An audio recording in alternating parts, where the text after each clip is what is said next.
pessoal, graça e paz, bem-vindo ao canal Comentando o Apocalipse no YouTube, Preterismo Completo Podcast nas mídias de podcast e agora com mais uma novidade.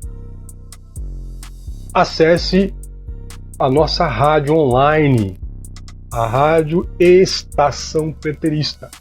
É isso aí. Você também colocar no Google lá, Estação Preterista, vai aparecer lá o primeiro link. Nossa estação está no site da Rádio Box, né? E você pode ouvir.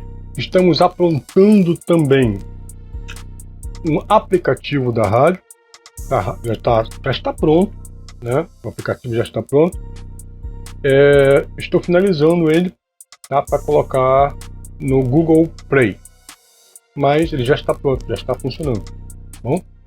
E eu confesso a vocês, meus amados, que eu tenho tido um certo trabalho para procurar músicas, né?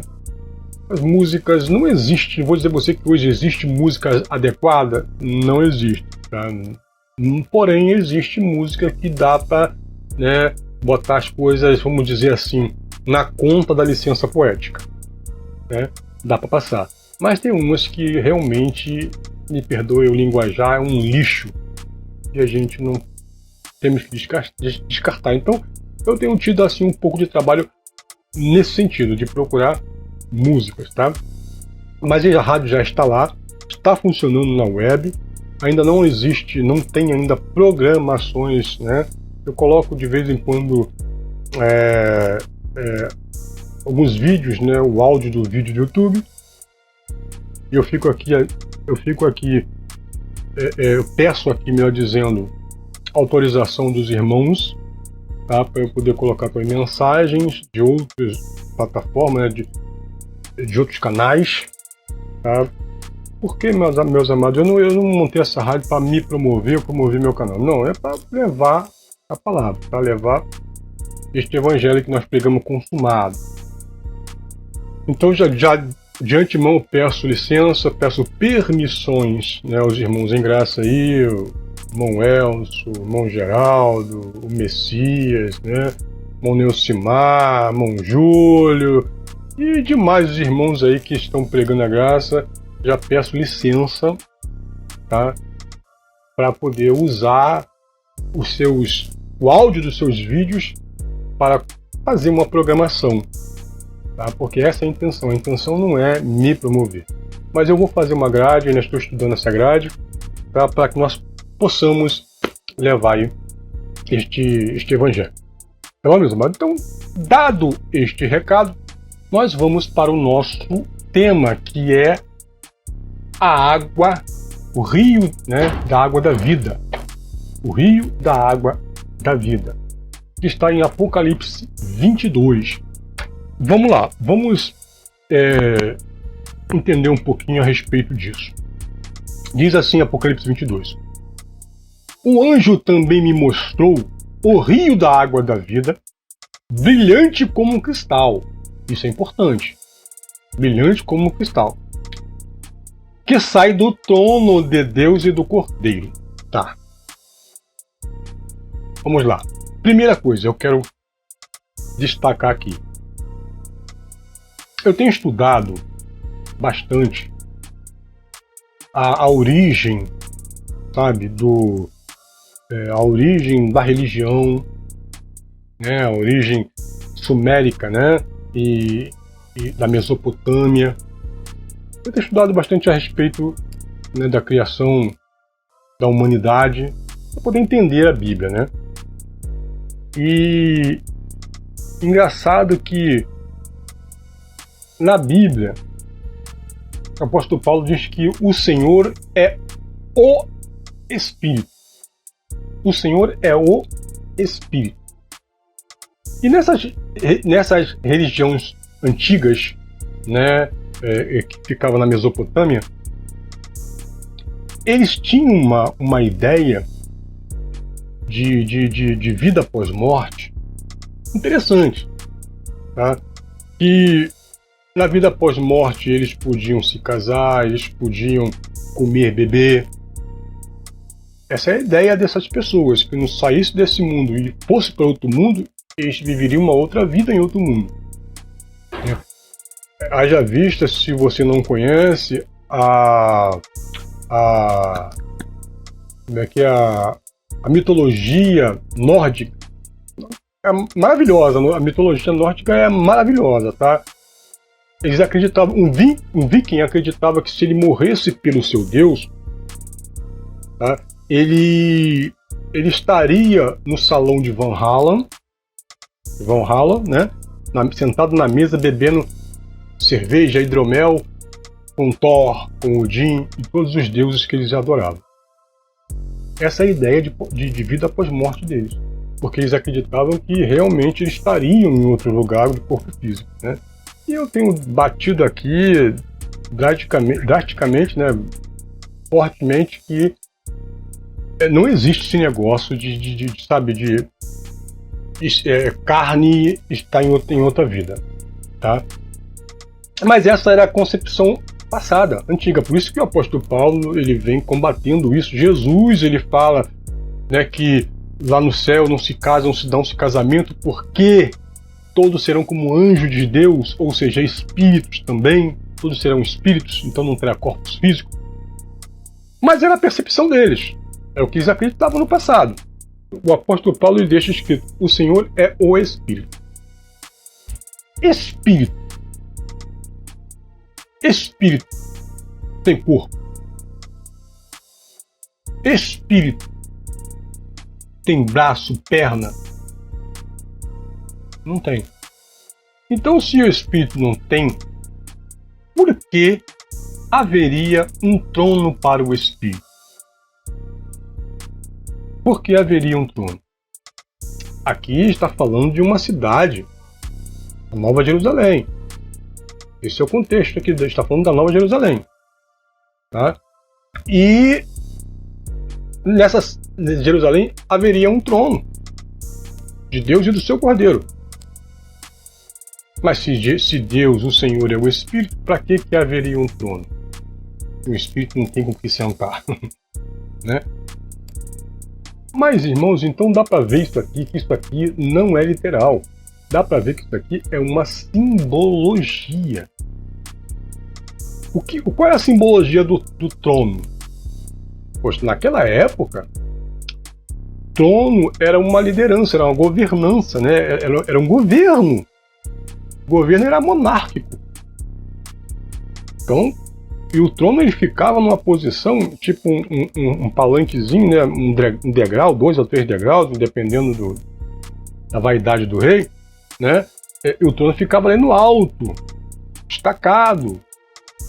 Entende? Porque era o poder máximo o trono. Então, o trono aqui é o simbolismo de poder, governo que essa cidade teria. O próprio Deus iria governá-la, né? E essa água, esse rio claro, límpido como um cristal, brilhante como um cristal. Bom, a água tem vários simbolismos, mas a água limpa, a água cristalina, é renovo. Algo que seria purificado, que agora, melhor dizendo, algo que agora estava purificado. Né? E da onde sairia essa água? Do trono. Do trono sai toda a purificação para Israel. Agora do trono, nessa Nova Jerusalém, do trono, toda a terra agora estava numa fase purificada. Da onde João tira isso? Da onde João tira essa ideia de água correndo do trono de Deus? Haja vista que o trono de Deus é onde Deus está. Deus, né, não habita em templo feito por mão de homem. O trono de Deus é onde Deus está. Mas veja, entenda o seguinte. Naquela época, principalmente na época dos hebreus, na época de Moisés, Javé era o Deus dos montes, é o Deus das montanhas. Javé manda Moisés criar uma tenda, um tabernáculo, uma tenda para ele, porque ele desceria do monte e habitaria no meio do arraial do povo de Deus. E Moisés vai lá e cria essa tenda, esse tabernáculo, e Deus agora desce do monte e habita no meio do seu povo. Então ali era a casa de Deus. Agora Deus passou a morar no meio do povo, não mais no monte. Mas ali, a casa de Deus. Deus estabeleceu um trono aonde? No meio do seu povo. Depois, Davi junta tesouros. Depois, Salomão constrói o templo. Deus agora passa a habitar no templo. No templo. O trono de Deus estava onde? No templo. Por quê? Porque Deus ali assentava-se no templo. Deus estava morando no templo. Essa era a ideia, tá? Mas aí da onde ele tira isso também? Dos profetas. Qual é a Bíblia que eles tinham na época? Os profetas. A Torá e os profetas. Então vamos lá para Isaías. Ezequiel, melhor dizendo, para Ezequiel. Ezequiel 47 diz o seguinte, olha.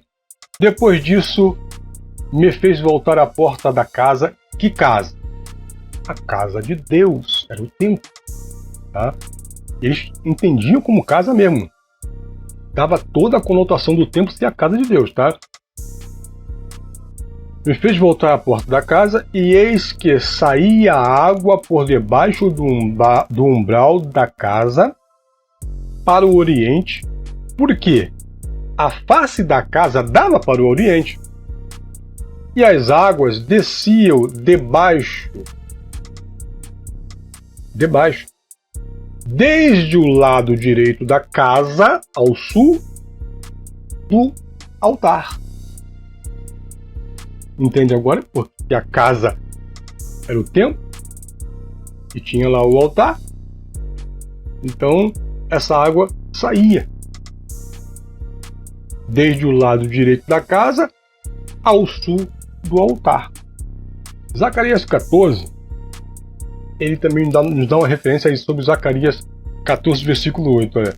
Naquele dia também acontecerá que sairão de Jerusalém águas vivas. Águas vivas. Metade delas para o mar oriental e metade delas para o mar ocidental. No verão e no inverno sucederá isso. Então, águas, aqui tem um simbolismo, tá? De purificação, de algo que já está purificado. E olha que estão falando aqui, João está falando lá no Apocalipse, da nova Jerusalém que tinha descido do céu. Dentro da Jerusalém tinha tudo isso. E a Jerusalém já sabemos que não é física. Nunca vai descer uma Jerusalém do céu, uma cidade completa com muro e de pedras, não vai descer do céu isso.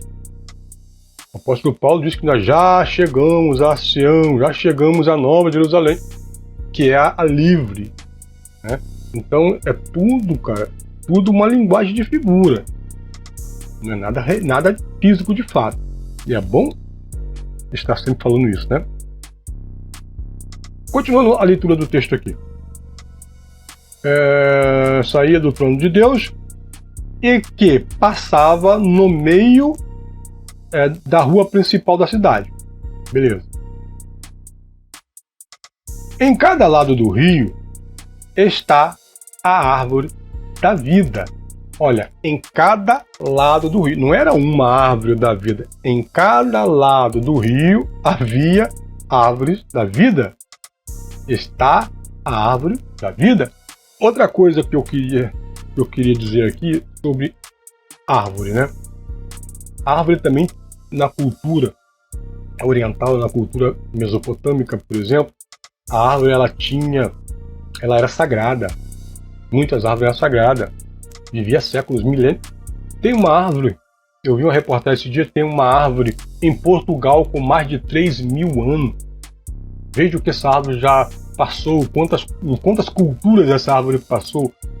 3.000 anos, vamos dizer que essa árvore ela tenha sido nascida na época de Moisés, né? Até os dias de hoje. 3.000 anos de idade essa árvore tem, lá em Portugal. Então, na cultura mesopotâmia, a árvore era sagrada. A árvore era um símbolo de fertilidade. A árvore era um símbolo de vida, cura, medicina. Tudo isso a árvore tinha, né? Um simbolismo forte nessas culturas. Então, tinha lá a árvore da vida nessa cidade. Em cada lado do rio tinha a árvore da vida, né?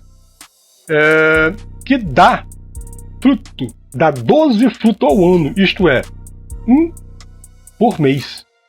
E as suas folhas servem para a cura das nações. Espera lá. Aí os religiosos pegam isso aqui e diz que lá no céu terá uma árvore e as suas folhas serão para curar as nações. Por quê que teria uma árvore para curar pessoas no céu, se lá no céu, segundo a mitologia cristã, lá no céu não terá doença? Não faz sentido, né? Então essa árvore também não é literal, porque essa cidade toda que João está descrevendo não é literal. Essa cidade aqui é a Nova Jerusalém, ela é espiritual, ela é celeste. Agora, versículo 3. E não haverá na cidade nada que esteja debaixo de maldição de Deus. Se você for lá em Gênesis, Gênesis 3:17. Gênesis 3:17. E a Adão disse: por quanto deste ouvido a voz da mulher, e comeste da árvore de que te ordenei, dizendo: não comerás dela, maldito é a terra por causa de ti. Com dor comerás dela todos os dias da tua vida. Então havia uma maldição de Deus sobre a terra, sobre a humanidade. Então ele está dizendo que agora, nessa Nova Jerusalém, tá, não haverá nada nessa cidade debaixo de maldição de Deus. Deus agora não, sabe, nessa nova cidade, nessa Nova Jerusalém, não existe maldição de Deus. Deus não vai te amaldiçoar. Deus não existe mais isso.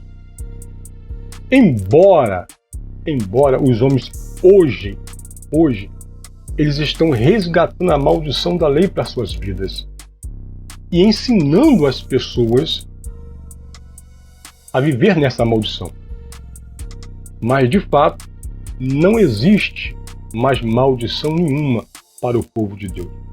O trono de Deus e do Cordeiro está na cidade, e os seus servos o adorarão. Também lá em Zacarias, né? Zacarias 14:11. Zacarias 14:11 diz assim, ó. Vamos ler o do 9. E o Senhor será o rei sobre toda a terra naquele dia. Um será o Senhor, e um será o seu nome. Toda a terra em redor se tornará em planície, desde Geba até Rimon, ao sul de Jerusalém, e lá será exaltada, e habitada no seu lugar, desde a porta de Benjamim até ao lugar da primeira porta, até a porta da esquina, e desde a torre de Ananel até aos lugares do rei. Aí o 11 diz: e habitarão nela, e não haverá mais destruição, porque Jerusalém habitará segura. Tá? Então veja que isso era uma profecia. Eu particularmente creio que quando os profetas falavam isso, eles estavam pensando na Jerusalém física. Eu creio nisso, tá? Porque eles não estavam profetizando sabendo que ia descer uma nova Jerusalém, sabendo que que o reino de Israel seria espiritual, não mais físico, né? A Nova Jerusalém seria espiritual, não mais física. Então eu creio que eles estavam pensando realmente numa Jerusalém física, mas aqui no João diz, tira desse contexto, né, que o povo agora habitará em segurança. O 4 diz o seguinte: e verão o seu rosto, e na testa terão escrito o nome do seu Deus. Naquela cultura, deixa eu falar uma coisa para vocês, era proibido ver o rosto de Deus. Todos os que vissem o rosto de Deus morreriam, porque Deus era incontemplável. Não poderiam se contemplar a face de Deus. E aqui, ele diz que agora que nessa Jerusalém, todos contemplariam a face de Deus. Claro que isto é algo espiritual, né? Vamos lá. O versículo 5 diz o seguinte: ali não haverá mais noite e não precisarão nem da luz do candeeiro, nem da luz do sol. Olha, pois o Senhor Deus brilhará sobre eles e reinarão para todo o sempre. Isaías 60 diz o seguinte: o sol não será mais a sua luz de dia, e você não terá mais o brilho do luar, pois o Senhor será sua luz para sempre. O Senhor Deus será sua glória. Então isso se cumpre aonde?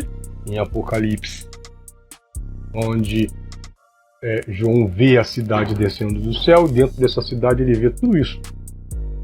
Então você vê que o rio da água da vida não é literal. É algo que queria simbolizar alguma coisa, né?